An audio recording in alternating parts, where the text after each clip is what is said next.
اور ایک اور چیز جس کا بہت زیادہ خیال رکھنا چاہیے وہ ہیومن رائٹس ہے، لیکن انفارچونیٹلی اس کی وائلیشن ہم آج بھی دیکھتے ہیں کشمیر میں، اور ہم یہ چیز دیکھتے ہیں کہ یونائٹڈ نیشنز کی جانب سے اس طرح سے نہیں بولا جاتا، اگر بولا جاتا ہے تو ایکٹ نہیں کیا جاتا جس طرح سے کرنا چاہیے، اور ہم دیکھ رہے ہیں کہ ظلم و ستم آج بھی ڈھائے جاتے ہیں، ماس گریو یارڈز آج بھی ملتے ہیں۔ اس حوالے سے مختلف آرگنائزیشنز قائم کی گئی ہیں جن کا مقصد یہ ہے کہ کشمیر کاز کو زندہ رکھا جائے اور اس معاملے کو ٹیک اپ کیا جائے انٹرنیشنل فورمز پہ اور اس کا حل بھی نکالا جائے۔ اس حوالے سے ہم نے مدعو کیا ہے اپنے اسٹوڈیوز میں سردار علی شاہ نواز خان صاحب کو، کشمیر کاؤنسل جو کہ اسکینڈینیوین کاؤنسل اس کے ایگزیکٹو ڈائریکٹر ہیں۔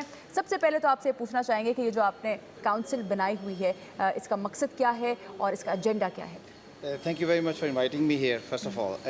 کونسل کا بنیادی مقصد یہی ہے، جیسے آپ نے خود کہا، ہیومن رائٹس وائلیشن ہو رہا ہے کشمیر، چونکہ بیسیکلی ایک ہیوج کانفلکٹ زون ہے، اور دنیا کو یہ باور کرانا مقصود ہے کہ ایک کانفلکٹ ہے جس کو حل کرنا پوری دنیا کے مفاد میں ہے، اور ساؤتھ ایشیا میں بالخصوص ساؤتھ ایشیا کا جو امن ہے وہ اس سے ڈائریکٹلی منسلک ہے۔ تو یہ بیسیکلی مقصد ہے کہ زیادہ سے زیادہ وہاں کے جو این جی اوز ہیں، وہاں کی جو آرگنائزیشنز ہیں، جو حکومت ہے، پارلیمنٹ ہے، تھنک ٹینکس ہیں، ان تک یہ بات پہنچائی جائے، ان کو یہ ریئلائز کروایا جائے کہ یہ جو 64 سالہ پرانا جو کانفلکٹ ہے اس کی ریزولوشن میں آپ لوگ ہماری سپورٹ کریں۔ اچھا، بیسیکلی جو اوورسیز شہری ہوتے ہیں کسی بھی ملک کے، جیسے اوورسیز پاکستان کے لیے ایک بہت بڑا بیک اپ ہے، بڑی سپورٹ ہے، اسی طرح اوورسیز کشمیریز بھی، آپ کا کشمیر سینٹر لنڈن بھی ہے، امریکن کاؤنسل بھی آپ کی موجود ہے، یورپی یونین میں بھی آپ کی نمائندگی ہے، اسکینڈینیوین کنٹریز کو آپ ریپرزینٹ کر رہے ہیں، اوور آل ایک بڑی اسٹرانگ اسٹرینتھ بنتی ہے، اور ہم نے دیکھا بھی مختلف موقعوں پہ آپ لوگوں نے بڑے اچھے اسٹینڈز بھی لیے اور بڑا اچھا آپ کا ایک انڈیویجول رول بھی رہا ہے۔ اس کے باوجود بین الاقوامی سطح پہ کشمیر کاز کو منوانے میں کوئی بہت بڑی ڈیولپمنٹ ہم نے نہیں دیکھی، اس حد تک کہ اگر کوئی تیسرا بڑا ملک اٹھے اور وہ کشمیر کاز کو سپورٹ کرنے کے لیے امریکہ جیسا یا برطانیہ جیسا سامنے آ جائے، اس حوالے سے آپ کیا کہیں گے؟ دیکھیے، آپ کی بات صحیح ہے کہ کشمیر کاز کو وہ اس کانفلکٹ کو وہ مقام نہیں مل سکا جو دیگر ممالک، جیسے کہ فلسطین کا مسئلہ ہو گیا، اس کے علاوہ بے شمار جو موجودہ شام کا مسئلہ ہے، ہاں وہ مسئلہ ہے، تو اس طرح سے نہیں ہو سکا انفارچونیٹلی۔ دیکھیں، ابھی ہم اس ایک چیز میں پھنس کے رہ گئے ہیں جو کہ آپ کہہ سکتے ہیں چائنا ہے، اور اس کے بعد افغانستان، اور پھر وار آن ٹیرر، یہ جو ساری چیزیں ہیں اس کی وجہ سے آپ کو یاد ہوگا جب یہ وار آن 11 سپٹمبر کے پہلے اگر آپ میڈیا دیکھیں، ویسٹ کا میڈیا دیکھیں، تو وہاں پہ بی بی سی کے اوپر، سی این این پہ اور باقی جو چینلز ہیں وہاں پہ کشمیر جو ہائی لائٹ ہو رہا تھا، یہ مسئلہ جو ہے ریئلائز ہو رہا تھا وہاں پہ کہ یہ ہے۔ سڈنلی جب یہ کچھ ہوا تو اس کے بعد ساری دنیا کا فوکس جو ہے وہ اس طرف چلا گیا۔ اب یہ نہیں کہہ سکتے کہ بالکل ہی اس کے اوپر نظر نہیں ہے۔ ابھی ریسنٹلی آپ دیکھیں، میں نیو یارک ٹائمز نے ایک رپورٹ چھاپی، پھر چینل 4 جو انگلینڈ کا ہے انہوں نے ایک بڑی کمپریہنسو ڈاکومنٹری جو ہے وہ کشمیر کے اوپر چلائی۔ پھر ناروے میں جہاں میں بیسڈ ہوں، میں آپ کو بتا دوں وہاں کی جو پارلیمنٹ ہے، یہ شاید دنیا کا واحد ملک ہے جہاں پہ ہر سال کشمیر کے اوپر ڈیبیٹ ہوتی ہے پارلیمنٹ کے اندر، باقاعدگی سے ڈیبیٹ ہوتی ہے۔ وہاں پہ کشمیر پارلیمنٹری گروپ جو ہے وہ ہم نے قائم کروایا 1999 میں، میرا خیال ہے دنیا کا دوسرا ملک تھا جہاں پہ کشمیر پارلیمنٹری گروپ قائم ہوا، اور اس گروپ کی اچیومنٹس بہت زیادہ ہیں۔ جیسے کہ پہلی بات تو یہ ہے کہ گروپ نے دونوں ملکوں کا دورہ کیا، انڈیا کا، پاکستان کا، اور آزاد کشمیر اور انڈین آکوپائڈ کشمیر کا دورہ کیا، کمپریہنسو رپورٹس مرتب کی ہیومن رائٹس وائلیشن کے اوپر، جو رپورٹس میں مرتب کیا اپنی حکومت کے دی، اور حکومت کو یہ سفارشات دیں کہ یہ معاملہ انڈیا کے ساتھ اٹھایا جائے۔ ابھی یہ ہے کہ جب بھی انڈین کوئی ڈیلیگیشن ناروے جاتا ہے یا ناروے کا ڈیلیگیشن انڈیا جاتا ہے تو یہ معاملہ ضرور اس کے ساتھ اٹھتا ہے، ہیومن رائٹس کے حوالے سے بھی اٹھتا ہے، اور پھر الٹیمیٹلی جب یہ کہا جاتا ہے کہ ہیومن رائٹس وائلیشن کیوں ہو رہا ہے تو اس کا مطلب تو وہ اسی لیے ہو رہا ہے کہ وہ ایک کانفلکٹ ہے، یعنی ایک انریزالوڈ جگہ ہے جس کی وجہ سے یہ سارا کچھ ہو رہا ہے۔ تو ناروے کی پارلیمنٹ کے اگر آپ دیکھ لیں تو چونکہ انٹرنیشنل آپ کہہ رہے ہیں نا، انٹرنیشنلی اس کا وہ چیز کیوں نہیں مل سکی، تو میں کہہ رہا ہوں کہ ریئلائزیشن ہے۔ ناروے کا جو میڈیا ہے، مثلا ناروے ایک ایسا ملک ہے جو ای یو میں نہیں ہے، ٹھیک ہے، رائٹ، اب اور اس کی اپنی ایک حیثیت ہے ہیومن رائٹس کے حوالے سے، مختلف جو کانفلکٹ زونز ہیں ان میں ان کی جو انوالومنٹ ہے اس کے حوالے سے۔ تو ناروے کی پارلیمنٹ میں میں آپ کو بتاؤں کہ ریسنٹلی یہ 2010 میں، دسمبر 2010 کی بات ہے کہ دنیا کا پہلا ملک تھا جہاں پہ کشمیر کے اوپر انٹرپولیشن پیش کی گئی، یعنی جس کو آپ کہتے ہیں تحریک التوا جس کو کہا جاتا ہے یہاں پہ، یا موشن آپ کہہ سکتے ہیں، جس میں ساری پارٹیز کے نمائندوں نے شرکت کی۔ 1 گھنٹہ 40 منٹ تک یہ وہاں پہ رہی۔ فارن منسٹر ناروے کے تو وہاں پہ تھے، اس پہ ظاہر ہے کہ میس گریوز کے اوپر بات ہوئی، پھر ہیومن رائٹس وائلیشن کے اوپر بات ہوئی، اور اینڈ رزلٹ اس کا یہ تھا، ساری پارلیمنٹ اس بات پہ متفق ہو گئی کہ آخر یہ جو ہیومن رائٹس وائلیشن ہو رہے ہیں ظاہر ہے یہ اس لیے ہو رہے ہیں کہ یہ کانفلکٹ جو ہے یہ سالو نہیں ہوا ہوا۔ اور پھر یہ تقریروں میں یہ کہا گیا، وہاں پہ پارلیمنٹ کے اندر ڈیبیٹس میں یہ کہا گیا فارن منسٹر کی موجودگی میں، کہ ظاہر ہے ہیومن رائٹس وائلیشن اسی وقت यानी बंद हो सकता है जब ये मसला हल होगा। तो हमें नॉर्वे की हुकूमत को दीगर ममालिक की हुकूमतों के साथ मिलके कोई रास्ता तलाश करना चाहिए कि ये 60 ईयर्स या 64 ईयर्स ओल्ड जो कॉन्फ्लिक्ट है ये कैसे हल हो। हम इसको प्रोलॉन्ग नहीं कर सकते, इसको ऐसे नहीं रख सकते कि सारी हमेशा ये चलता रहे। यूएन के एजेंडे पे तो मौजूद है। और फिर एक बात और मैं आपको बता दूं कि नॉर्वे शायद दुनिया का वाहिद मुल्क है जो अक़वाम मुत्तहिदा की करारदादों के मुताबिक इस मसले का हल चाहता है। 2001 में हमारी जो लॉबी है, एक इंटेंस लॉबी की वजह से पहली दफ़ा ऐसा हुआ कि नॉर्वे के वज़ीर-ए-आज़म पाकिस्तान डे के मौके पे खुद एक फ़ंक्शन में तशरीफ़ लाए। 14 अगस्त का जो फंक्शन था वहाँ पे, और उस फंक्शन में पाकिस्तान वर्कर वेलफेयर यूनियन के ज़रिए तमाम एक फ़ंक्शन हुआ, और उस फंक्शन में खुद आके प्राइम मिनिस्टर ने ये कहा कि हम चाहते हैं कि मसला कश्मीर का हल यूनाइटेड नेशंस की करारदादों के मुताबिक हो, इसलिए कि नॉर्वे जो है वो चाहता है कि अक़वाम मुत्तहिदा ज़्यादा ताकतवर हो और उसकी सारी रेजोल्यूशंस के ऊपर बिला तफरीक अमल होना चाहिए। लेकिन यहाँ पर हम देखते हैं कि 60 साल से ज़ायद का वक्त गुजर गया, कई दहाइयाँ गुजर गई। रियलाइजेशन तो अब 60 साल के बाद तो होनी ही चाहिए थी, after all the promotion that has been done from different organisations. यहाँ पर सवाल ये उठता है कि अगर एक मसला है जिसको रिजॉल्व नहीं किया गया अभी तक, तो इस मसले को कौन रिजॉल्व करेगा? क्योंकि हम देखते हैं डिबेट्स भी होती हैं, गुफ्तगू भी होती है, यूनाइटेड नेशंस भी टेकअप करता है, लेकिन उस तरह से इम्प्लीमेंटेशन का जब वक्त आता है तो उस तरह की हम पेशरफ्त नहीं देख रहे जिस तरह की होनी चाहिए। इस पेशरफ्त में भारत का क्या किरदार होना चाहिए, पाकिस्तान का क्या किरदार होना चाहिए, और कश्मीरी आवाम का क्या किरदार हो सकता है, उसके बारे में कश्मीरी बताइए। आवाम का एक सबसे बड़ा मसला ये है कि जब इंडिया पाकिस्तान के दरमियान टॉक्स होती हैं तो उसमें कश्मीरी नुमाइंदों को इन्वॉल्व नहीं किया जाता। ये तो एक बाज़ाते खुद एक बहुत बड़ा हर्डल मैं कहता हूँ इसको है। दूसरा ये है कि इंडिया की एक पॉलिसी रही है पिछले 60 सालों से कि जब उसके ऊपर प्रेशर बढ़ता है तो वो टाक्स का सहारा लेता है। हम मुज़ाकरात के ख़िलाफ़ तो ज़ाहिर नहीं है, मुज़ाकरात के ज़रिए मामले को हल होना चाहिए, लेकिन हिंदुस्तान जो है वो हमेशा जब प्रेशर आता है तो वो इसको प्रोलॉन्ग करने के लिए मुज़ाकरात का सहारा लेता है। अब इसमें दुनिया की जो अभी रिसेंटली अगर आप देखें, प्रेसिडेंट ओबामा का एक बयान आया जिसमें उन्होंने ये तस्लीम किया, उन्होंने कहा कि इंडिया पाकिस्तान को ये मसला हल करना चाहिए, ये कॉन्फ्लिक्ट दोनों ही कर सकते हैं, और ये दोनों ही कर सकते हैं। लेकिन ठीक है, हम उससे मुतफिक हैं या नहीं, लेकिन उन्होंने ये रियलाइज़ तो किया कि ये एक बड़ा कॉन्फ्लिक्ट एरिया है। और देखिए ये भी दुनिया रियलाइज़ कर रही है कि अफ़गानिस्तान में या पर्टिकुलरली अफ़गानिस्तान में और वार ऑन टेरर के ऊपर अगर आपने कोई अचीवमेंट हासिल करनी है तो वो मसला कश्मीर को हल किए बगैर नहीं हो सकती। इसलिए कि ये सारा ममालिक इस बात पर मुतफिक हैं कि जब तक पाकिस्तान को आप फुली ऑन बोर्ड नहीं लेंगे वार ऑन टेरर के ऊपर, आप कामयाबी नहीं हासिल कर सकते। अफगानिस्तान में अमन कायम नहीं हो सकता।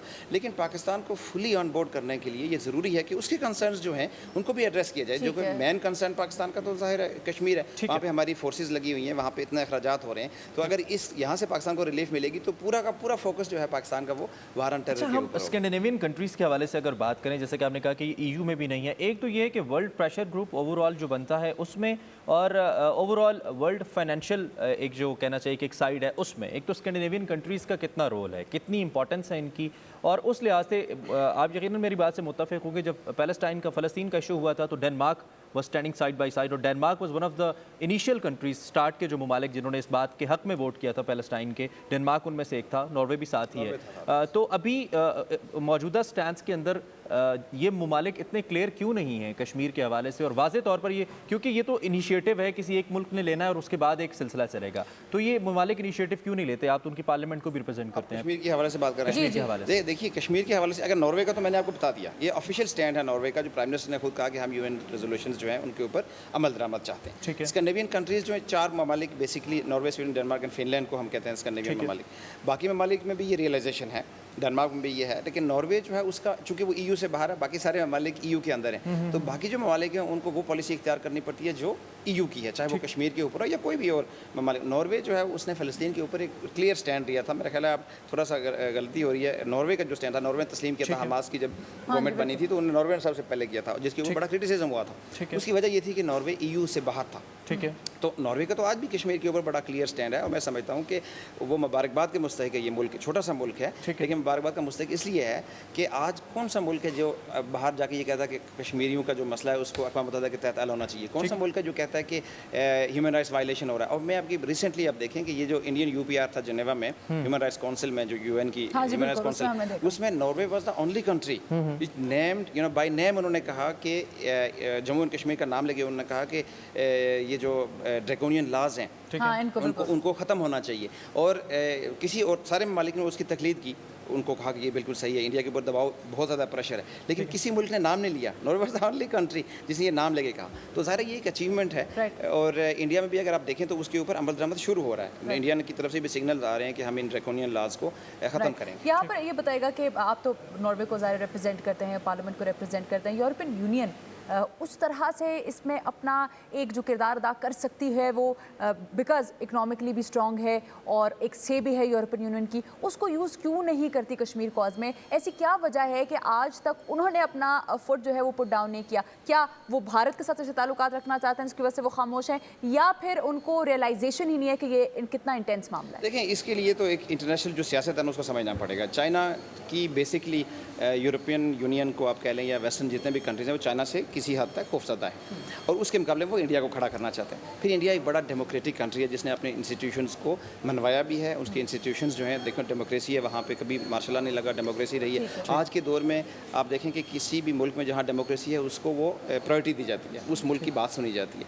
तो ये उनको एडवांटेज है, उनके इंस्टीट्यूशन सारे काम कर रहे हैं विद इन द इंडिया। जब आप कश्मीर को देखें तो वहाँ इंस्टीट्यूशन कोई काम नहीं कर रहे, लेकिन उसके बाहर जो है वो तो कर रहे हैं। तो इस हवाले से एक एडवांटेज उनको हासिल। लेकिन मैं एक बात का जिक्र करना चाहूँगा कि वहाँ पे ब्रसल्स में हमारा कश्मीर सेंटर ब्रसल्स है जिसके बैरिस्टर मजीद तरम्बू साहब उसके सरबराह भी हैं, उनकी इंटेंस लॉबी है, वो काम कर रहे हैं, बड़े अच्छे तरीके से काम कर रहे हैं। और उसकी वजह से बारहा देखिए मैस ग्रेव्स के ऊपर उन्होंने बड़ा अच्छा स्टैंड लिया। फिर अभी रिसेंटली इनका एक डेलीगेशन जो उन्होंने फैक्ट फाइंडिंग डेलीगेशन मेरा ख्याल भेजा था मकबूजा कश्मीर के अंदर, जिन्होंने आके बड़ी अच्छी सिफारिशात मुरतब की।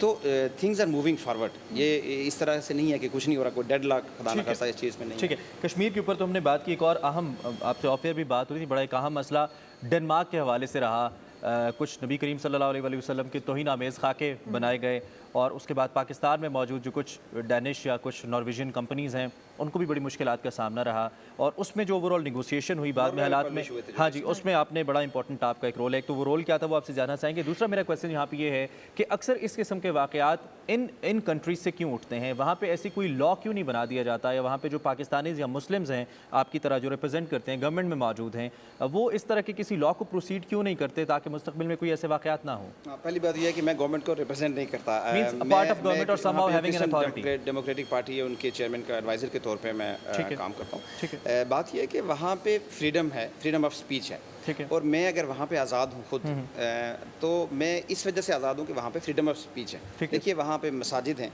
नॉर्वे की हुकूमत हमारी मसाजिद को, अगर आपने मस्जिद बनानी है तो उसको वो आपको फ़ंड देते हैं कि आप ये मस्जिद बनाएं। हुकूमत जो है वो पैसे देती है मस्जिद बनाने के लिए। अगर आपकी मस्जिद के एक ऑर्गेनाइजेशन है, उसके मेंबर हैं 4000 5000 मेंबर हैं, तो 50% मेंबर जो है मेंबरशिप खुद लोगों से कलेक्ट करेंगे, 50% गवर्नमेंट देगी। तो लेकिन उनका ये मानना है कि देखें मस्जिद के साथ हो सकता है एक चर्च है, हो सकता है एक योधियों का वो है जो है, और हो सकता है कि वहाँ पे एक पब भी हो, डिस्कोटेक हो। वहाँ पे कोई बंदा, ये एक सिस्टम है वहाँ का कि आपने अगर इबादत करनी है तो कोई आपके रास्ते में हाइल नहीं होगा, इबादत आप अपनी करें। आप मस्जिद जाएँ तो जाना चाहें तो कोई आपको रोकने वाला नहीं है। इसलिए वो कहते हैं कि हमें यहाँ पे फ्रीडम ऑफ एक्सप्रेशन है, आप जो भी कुछ कहना चाहें वो कह सकते हैं। अलबत्ता जब ये कार्टून बने थे, जो मोहम्मद सल्लल्लाहु अलैहि वसल्लम के नोटोरियस कार्टून जो हैं वो तौहीना में जो खाके हैं, जब ये बने थे इसके ऊपर नॉर्वे की जो कम्युनिटी है, जो संजीदा लोग हैं, उन्होंने भी क्रिटिसिज्म किया इसके ऊपर कि देखें हमें आज़ादी तो है इस तरह के कार्टून बनाने की, लेकिन हमें उस आज़ादी का गलत इस्तेमाल नहीं करना चाहिए। तो ये डिस्करेजमेंट वहाँ पे है, यानी एक जो इंटेलेक्चुअल वहाँ के हैं, जो वहाँ पे इस तरह के लोग हैं, मीडिया भी जो है वो भी इस तरह से उछालता नहीं है, इनकरेज नहीं करता। और उसमें ये हुआ कि जब ये कार्टून बने तो आप देखें एक ह्यूज दुनिया सारी में एक डेमोस्ट्रेशन शुरू हो गई। नॉर्वे की तारीख में पहली दफ़ा किसी ने नॉर्वेजियन फ्लैग जलाए, मेरे ख्याल दमिश्क में उनके फ्लैग जलाए गए, एम्बेसी पे हमला हुआ, यहाँ पे टेलीनॉर था, उसके सिम्स लोग फेंकना शुरू कर दिए लोग।